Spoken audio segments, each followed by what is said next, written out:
Hello everyone, कैसे हैं आप लोग। आज मैं मूवी रिव्यू करने जा रहा हूं द मार्शियन। दोस्तों, मूवी स्टार्ट होती है मार्स प्लैनेट पर, जहां नासा की कुछ साइंटिस्ट रिसर्च कर रहे होते हैं। तभी उन्हें खबर मिलती है कि उनके तरफ एक बहुत बड़ा तूफान आ रहा है। तब वह सब अपना मिशन छोड़कर अपने फ्लाइंग ऑब्जेक्ट की तरफ चले जाते हैं। अब सभी एस्ट्रोनॉट उस फ्लाइंग ऑब्जेक्ट में एंटर हो रहे होते हैं, लेकिन जब मार्क वोटनी एंटर हो रहे होते हैं तभी उनसे कुछ चीज़ टकराती है और वो उसी तूफान में गायब हो जाते हैं। हालांकि मार्क के साथी उन्हें ढूंढने की कोशिश करते हैं, पर वह उसे नहीं ढूंढ पाते, ना ही उससे संपर्क कर पाते हैं। अब काफ़ी कोशिशों के बाद वह सब वहाँ से चले जाते हैं, क्योंकि सबको अब यही लगता है कि मार्क वोटनी नहीं रहे। पर जब तूफान शांत होता है तब हमें पता चलता है कि मार्क अभी ज़िंदा है। इसी इंसिडेंट में एक रॉड उनके पेट में घुस गई होती है, जिससे मार्क को बहुत पेन हो रहा होता है। अब मार्क किसी तरह से उठकर अपने कैंप में आ जाता है, जो कि उन्हीं का होता है जब वो सब वहाँ रिसर्च कर रहे होते हैं।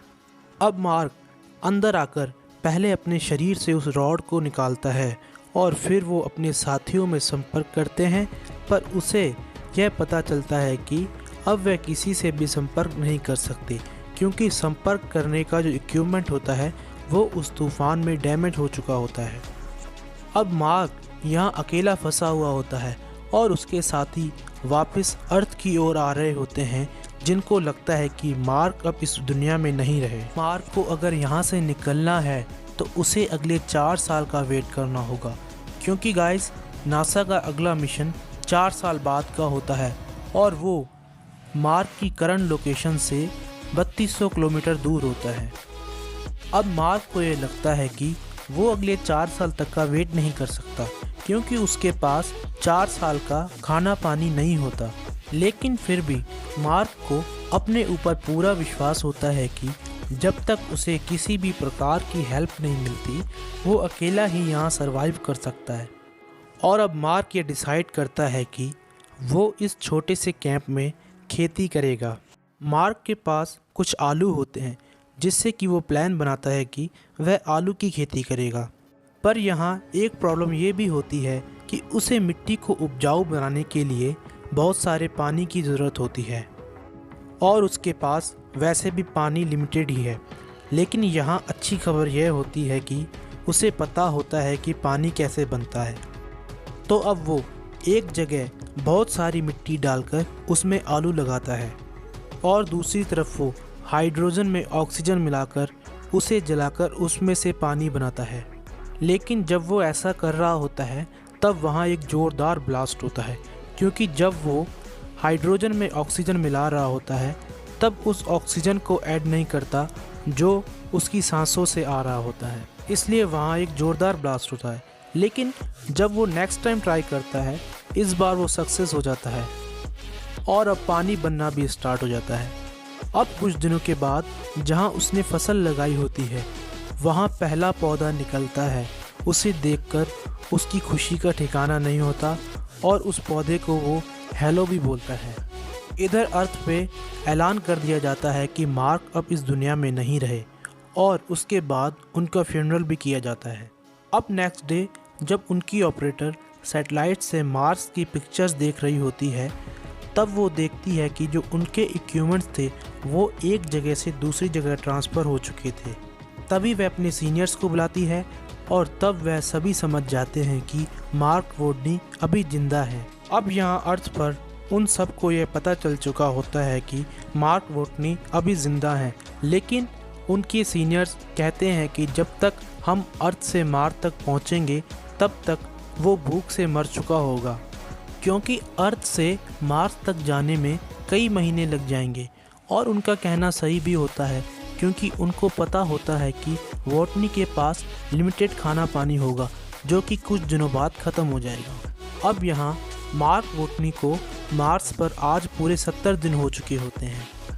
यहाँ वोटनी हिसाब लगा रहा होता है कि नासा का नेक्स्ट मिशन, जो कि 4 साल बाद उसकी करंट लोकेशन से 3200 किलोमीटर दूर आएगा, तो अब वो डिसाइड करता है कि वो वहाँ जाएगा जहाँ नासा का अगला मिशन होगा। अब वो अंदाज़ा लगाता है कि उसे वहाँ तक पहुँचने में पूरे 50 दिन लगेंगे, क्योंकि उसके पास जो वाहन होता है उससे वो एक दिन में सिर्फ 35 किलोमीटर ट्रैवल कर सकता है, क्योंकि उसके बाद वो उसे सोलर पैनल के थ्रू चार्ज भी करता है। अब इधर पृथ्वी पर नासा वाले यह डिसाइड करते हैं कि वो मार्क वोटनी के लिए खाना पानी पहुंचाने के लिए मदद करेंगे, पर इनको इस सब में पूरे 3 महीने लगेंगे और जिस फ्लाइंग ऑब्जेक्ट को वह मार्स पर भेजेंगे उसे वहां पहुंचने में 9 महीने लगेंगे। इसका मतलब है कि अब वोटनी को वहां 1 साल तक तो वेट करना ही होगा। यहाँ अब वोटनी की फसल तैयार हो चुकी होती है और अब वो उसमें से बड़े आलू निकालकर उनमें से छोटे आलू दोबारा लगा देता है। अब वोटनी को कहीं ना कहीं ये डर भी होता है कि वो कितने भी आलू लगा ले, पर वो जब तक अर्थ तक कोई सिग्नल नहीं भेज देता तब तक उसे कोई हेल्प नहीं मिल सकती। और 4 साल किसी दूसरे प्लैनेट पर अकेला सरवाइव करना आसान नहीं है, जिसमें कि उसे फ्यूचर में कई मुश्किलों का सामना भी करना पड़ सकता है। अब वो वहाँ से एक ऐसी जगह जाता है जहाँ पर पार्क विंडो होता है, जो कि 1997 में ख़राब हो चुका होता है और उसका संपर्क अर्थ से टूट गया होता है। अब जब वो वहाँ जा रहा होता है तो नासा के लोग जो कि सैटेलाइट की मदद से उस पर नज़र रख रहे होते हैं, वो समझ जाते हैं कि वो ज़रूर उस पार्क फाइंडर को लेने जा रहा होता है। वहाँ पहुंचकर इसको पता चलता है कि यह एक बहुत पुराना मॉडल है जो कि मार्स से अर्थ तक फ़ोटो क्लिक करके भेज सकता है। तो यह डिसाइड करता है कि यह यहाँ से फ़ोटो के थ्रू नासा वालों से संपर्क करेगा। अब ये उस कैमरे के आगे 3 बोर्ड लगाता है, जिसमें कि बीच वाले में लिखा होता है क्या आपको मेरे सिग्नल मिल रहे हैं, और लेफ़्ट वाले में यस और राइट वाले में नो लिखता है। तभी यहाँ से नासा वाले उस पार्क फाइंडर के कैमरे को लेफ़्ट वाले बोर्ड की तरफ मूव करते हैं। यह देखकर मार्क वोटनी बहुत ज़्यादा खुश होता है, क्योंकि अब उसको पता चल चुका है कि उस पर नासा वाले नज़र रख रहे हैं। अब वोटनी इनसे मैसेजेस में बात करता है जो कि कोड वर्ड में होते हैं। तभी नासा वाले उनको यह मैसेज करते हैं कि आपके लिए बहुत जल्द खाना पानी हम भेज रहे हैं। अब नासा वाले वोटनी के साथियों को जो कि मार्स से अर्थ आ रहे होते हैं उनको फाइनली बता देते हैं कि वोटनी अभी ज़िंदा है, जिसको सुनकर वह बहुत ज़्यादा खुश होते हैं, पर उन्हें कहीं ना कहीं दुख भी होता है, क्योंकि उनको ये लगता है कि वो उसे वहाँ अकेला छोड़कर आ गए हैं। अब एक दिन जहाँ वोटनी ने आलू लगाए होते हैं वहाँ एक ज़ोरदार ब्लास्ट होता है, जिससे कि उसकी सारी फसल बर्बाद हो चुकी होती है और अब वो दोबारा से फसल नहीं लगा सकता, क्योंकि उसने जो वहाँ वातावरण बनाया होता है वो सब बर्बाद हो चुका होता है और उसके पास इतने आलू नहीं होते जिससे कि वो लंबे समय तक ज़िंदा रह सके।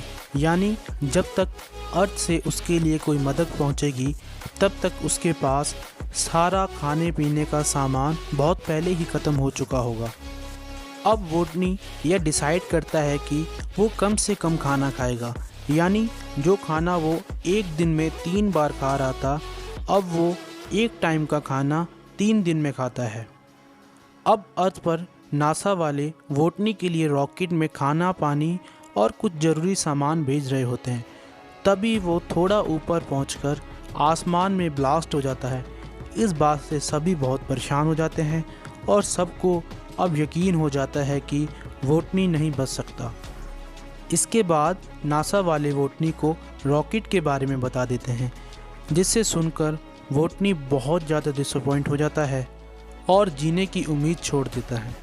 यहाँ अर्थ पर नासा वाले सभी उम्मीद छोड़ चुके होते हैं, पर चाइना नासा की हेल्प करने के लिए ऑफ़र करता है, क्योंकि उसके पास एक ऐसा रॉकेट होता है जो कि बहुत ज़्यादा फास्ट होता है और वो समय से पहले वोटनी तक पहुँच सकता है। तभी यहाँ इस बारे में मीटिंग हो रही होती है, जिसमें एक लड़का जिसका नाम रिच होता है वो इनको यह आइडिया देता है कि हम उस रॉकेट को मार्स में ना भेजकर उस क्रू के पास भेजेंगे जो मार्स से अर्थ की तरफ आ रहा होता है, जिससे कि वो अर्थ की ऑर्बिट से होता हुआ अर्थ की ग्रेविटी को यूज़ करके मार्स की तरफ तेज़ी से बढ़ेगा। मतलब कि वो लोग अर्थ में ना आकर उसके ऑर्बिट में चक्कर लगाएं। तब वो यहाँ से स्पेस में जहाँ वो चक्कर लगा रहा होगा वहाँ उस रॉकेट की मदद से ज़रूरी सामान और खाना पानी पहुँचा देंगे और स्लिंग शॉट की मदद से, जिसमें कि 5 लोग आ रहे होते हैं, उसे वापस मार्स की ओर धकेल देंगे। स्लिंग शॉट ग्रेविटेशनल पुल को कहते हैं, जिससे कि किसी भी यान को ग्रेविटी की मदद से स्पेस में किसी भी दिशा में भेजा जा सकता है। यहाँ रिच सबको यह बताता है कि जब उनका स्पेसशिप मार्स के पास पहुँचेगा तो उनकी टीम को मार्स पर उतरना नहीं है, क्योंकि अगर वो ऐसा करते हैं तो उनका सारा फ्यूल ख़त्म हो जाएगा, जिससे कि वो वापस अर्थ की तरफ नहीं आ सकेंगे। इसलिए वहाँ उन्हें मार्स पर नहीं उतरना होगा, बल्कि वोटनी को एक फ्लाइंग ऑब्जेक्ट की मदद से मार्स की ऑर्बिट से बाहर आना होगा। और जब वो उस फ्लाइंग ऑब्जेक्ट की मदद से वो ऊपर आएगा तो उनके क्रू मेंबर्स उसको पकड़ लेंगे। लेकिन यहाँ नासा वाले वोटनी को बचाने के लिए, जिसकी अब जीने की कोई उम्मीद ही नहीं है, उसको बचाने के लिए उन 5 लोगों को खतरे में नहीं डाल सकते। तब नासा वाले इस प्लान को रिजेक्ट कर देते हैं। लेकिन रिच ने उन 5 एस्ट्रोनॉम के पास ये प्लान बहुत सीक्रेटली पहुंचा दिया होता है। अब वह सभी एस्ट्रोनॉट यह डिसाइड करते हैं कि वो मार्स पर वोटनी को लेने के लिए जाएंगे। हालांकि ये नासा की परमिशन के बिना करते हैं, जिससे कि इनकी जॉब भी जा सकती है। लेकिन फिर भी ये अपनी जॉब की परवाह ना करते हुए भी वापस अर्थ पर जाने का फ़ैसला लेते हैं। अब यहाँ इनके स्पेसशिप की दिशा बदल जाती है, जिससे कि नासा को पता लग जाता है कि ये वापस जाएंगे। यहाँ नासा भी उनका साथ देता है। तभी नासा डिसाइड करता है कि वो उनके पास उस चाइना वाले फ्लाइंग ऑब्जेक्ट से, जो बहुत ज़्यादा फास्ट होता है, उससे वोटनी के लिए कुछ ज़रूरी सामान भेजेंगे। इस प्लान के बारे में वोटनी को भी बता दिया जाता है और अब वो उस फ्लाइंग ऑब्जेक्ट की तरफ निकल पड़ता है, जो कि उससे दूर होता है। अब वो डेली अपना वाहन 4 घंटे तक चलाता है और फिर 13 घंटे तक सोलर पैनल को चार्ज करता है। तो फाइनली 90 दिन के सफ़र के बाद अब वोटनी वहाँ पहुँच ही जाता है जहाँ वो फ्लाइंग ऑब्जेक्ट होता है। यहाँ आकर वो देखता है कि यह काम इतना आसान नहीं होता जितना वो सोच रहा होता है, क्योंकि इस फ्लाइंग ऑब्जेक्ट का वेट काफ़ी ज़्यादा होता है, जिससे कि वो मार्स की ऑब्जेक्ट से बाहर नहीं निकल सकता। तो अब वो यह डिसाइड करता है कि उस फ्लाइंग ऑब्जेक्ट में उसके उन पार्ट्स को निकाल देगा जो कि उसके काम की नहीं होते, जिससे कि फ्लाइंग ऑब्जेक्ट हल्का हो सकता है और वो मार्स की ऑर्बिट से बाहर निकल सकता है। अब वोटनी ने उस फ्लाइंग ऑब्जेक्ट से वो सारे पार्ट्स निकाल लिए होते हैं जो कि उसके काम के नहीं होते। अब फाइनली वो टाइम आ जाता है जब वोटनी उस फ्लाइंग ऑब्जेक्ट को उड़ाता है। अब पूरी दुनिया की नज़र इस मिशन पर होती है। जब वो फ्लाइंग ऑब्जेक्ट उड़ रहा होता है तब उसकी स्पीड बहुत फास्ट होती है। वोटनी इसका दबाव झेल नहीं पाता और वहीं बेहोश हो जाता है। इस वजह से वो उन 5 एस्ट्रोनॉट से रेडियो की वजह से बात भी नहीं कर पाता, पर अचानक से वोटनी को होश आ जाता है, जिससे वो सभी खुश हो जाते हैं। अब वोटनी उनको बताता है कि उसके रॉकेट की स्पीड बहुत तेज़ है और इस वजह से वो उसे नहीं पकड़ सकते। तो वोटनी उनको एक प्लान बताता है कि मैं अपने सूट में एक छेद करूँगा और उसमें से हवा निकालकर, जिससे मैं खुद को दिशा दूँगा। पर वो एस्ट्रोनॉट इसको मना कर देते हैं, क्योंकि ये प्लान उसके लिए जानलेवा साबित हो सकता है। अब उन्हें वोटनी अपनी तरफ आते नज़र आता है, इसलिए उनकी कमांडर स्पेसशिप से बाहर एक फ्लाइंग चेयर में बैठकर उसको पकड़ने के लिए आती है। लेकिन एक बार फिर वोटनी की किस्मत उसका साथ छोड़ जाती है, क्योंकि जिस रस्सी से वो बंधी हुई होती है वो ख़त्म हो जाती है। अब वोटनी यह डिसाइड करता है कि वो अपने फ्लाइंग ऑब्जेक्ट से बाहर निकलकर और अपने सूट में छेद करेगा, जिससे कि वो हवा का दबाव बनाकर खुद को दिशा देगा। अब वोटनी अपने फ्लाइंग ऑब्जेक्ट से बाहर निकल जाता है और इसके बाद उसने अपने सूट में छेद कर लिया होता है, जिससे कि हवा का दबाव बढ़ जाता है और वो खुद को दिशा दे देता है जहाँ पर वो कमांडर होती है।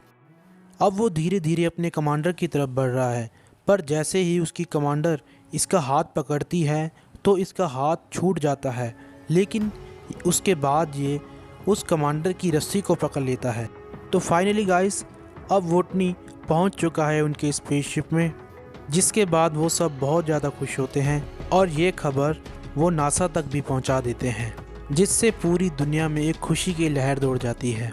अब गाइस, इस मूवी के एंड में हमें यह दिखाया जाता है कि मार्क वोटनी को न्यू एस्ट्रोनॉट्स के लिए सर्वाइवल इंस्ट्रक्टर बना दिया जाता है। दोस्तों, हमें इस मूवी से यह सीखने को मिलता है कि हम भले किसी भी परिस्थिति में हों, लेकिन हमें जीने की उम्मीद नहीं छोड़नी चाहिए। दोस्तों, अगर आपको ये वीडियो अच्छा लगा हो तो प्लीज़ इस वीडियो को लाइक कीजिए और चैनल को सब्सक्राइब कीजिए।